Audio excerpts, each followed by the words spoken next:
I like coming here. Sounds of the birds are so calming. Of course, all the green around me. It's near my house, so I love to come here. So let's talk about how you can transition smoothly when you are interested in the raw vegan lifestyle. I will share the mistakes I have made the last couple of years, so you don't have to make those mistakes. So you can learn with me, we can learn together. Of course, if you are interested in this raw vegan lifestyle, if you are interested in mindset and in movement, you can subscribe on my channel. I will make a video every week, or at least I will try to. I have also a free Skool community, so if you need some support, if you need some community, because it can be challenging, this journey, not everybody understands. Therefore I created that free community, so you are more than welcome to join there. So when you want to transition to the raw vegan lifestyle, first you have to really question yourself, why do you want to do that? Because it, like I said, it can be challenging. You have to be able to remind yourself why you started the journey. Depending on where you're coming from, you can get in contact with a lot of detox symptoms, and that can cause doubt if this is for you. But of course there's also the social aspect that can be challenging. That was the most challenging for me, to be honest, social part. I also detoxed pretty hard, so that was also challenging. But the first mistake I have made, especially at the beginning, was that I was way too strict for myself. And sometimes I notice I still get a bit attached to the label of being 100% raw. But I've learned that labels are not helping us. I mean, at the beginning they can point you into the right direction for that moment in your life. But if we get too attached to a name, to a label, to an identity, then that will bring suffering. So you can aim for 100% raw. But like I said, if you go from a standard American diet and then immediately go to the 100% raw vegan diet, that will bring detox symptoms. And if your eliminative organs aren't already able to get rid of all the excess waste, then you will be in trouble. You will suffer more from detox symptoms. So I've learned the hard way. I did it that way, so I'm right here now telling you and advising you, if you are open for advice, to take it smooth, to approach it more into a gentle way. That will make it way easier for yourself. It will bring a higher chance of success rate, because the people who are talking about the raw vegan diet in a bad name, most of them who I have seen speaking about it, they did it the wrong way, and they weren't prepared or weren't educated enough to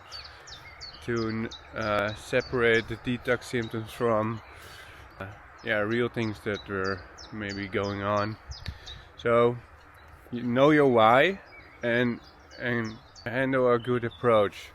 So I would suggest to do it slowly, to do it in a gentle way. Start with your breakfast, the first thing you eat, and replace that with something raw, some juicy fruits, some water-rich fruits.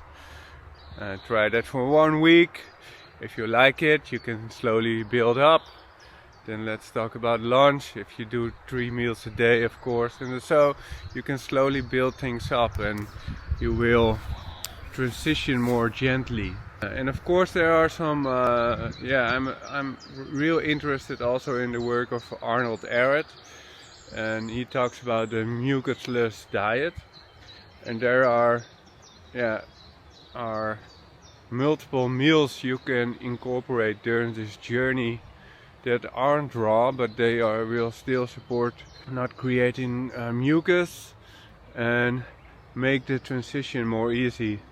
But if you notice that you are already on this journey and you detox too hard, you can incorporate some more dense foods. First you can try to do that raw if you really want to stick to it.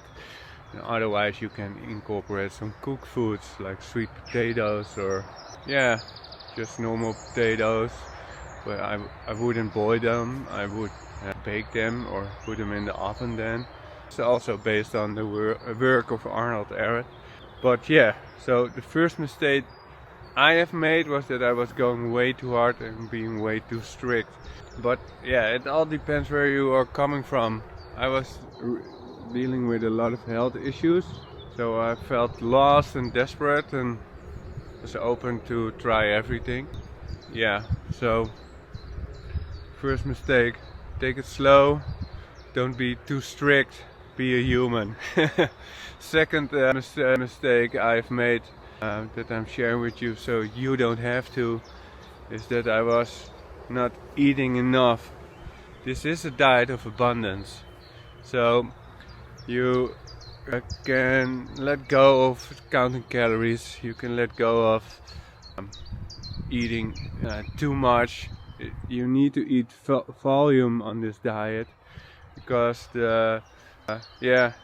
you can't compare it with a normal diet, because the things you are eating are way lower in calories than the cooked version of it.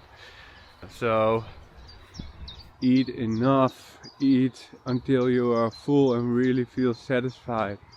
And maybe at the beginning that means you eat way more than you are used to. You don't have to stuff yourself, but if you want to success on this journey, then you need to eat enough and let go of the calorie restriction mind-based thinking. And for me that has brought a lot of joy, to be honest, because I was coming from a calorie deficit based diet. I was being too strict, and I have really learned to let go of all of that and feel amazing and still look the way I want to look. So eat enough, eat in abundance. And the third mistake I've made was underestimating the importance of community. Man, a lot of people won't understand why you are on this path, why you want to go raw or not cooking your food anymore, and they will judge and they will try to make you feel different and change your mind, because change is scary for people. They it always brings stress, also if it is a good change in somebody's life. People want you to stay the same, or they want to grow with you. So you will get tested there, and therefore it is so helpful if you find people who are on the same journey, or maybe are a bit further on the journey, that you can ask questions, that you can connect with, that you can share your challenges with, or your personal wins, even more important, I believe. So I did it on my own. I only found people online, but hey, that doesn't matter. Later on, when I really dealt with a lot of loneliness, because food is such a thing that connects us. So if you don't go to dinner parties anymore, then you can feel isolated. But of course, the mistake I also made on this side of the story is that I just didn't know how to go to those parties. without losing contact with my own wishes. And now I've learned that I just bring my own food because I just feel so good when I eat this way. But yeah, I've also experienced eating raw with other raw vegans, and yeah, that is a different experience. So if you can find people in real life where you can share dinners with, oh man, that is the next level. I would recommend to find it in real life if you can, and otherwise find it online. And yeah, that is one of the reasons why I started creating the Skool free Skool community, because I know the feeling, and yeah, I want to help others, and of course feel self also connection. So yeah, that's it. Of course there are more. I make mistakes every day, but those are real important. And if I would do it all over, I would really approach it a bit different, like the things I shared. So I hope this was helpful. If you want to know what I eat in a day, you can check out this video. And yeah man, hit that subscribe button if you liked it, and let me know what you experience as a challenge during this journey. You can let me know in the comments, or just find a way to connect with me. I will be listening to you. Alright, take care, enjoy the sun, enjoy some fruit. Bye.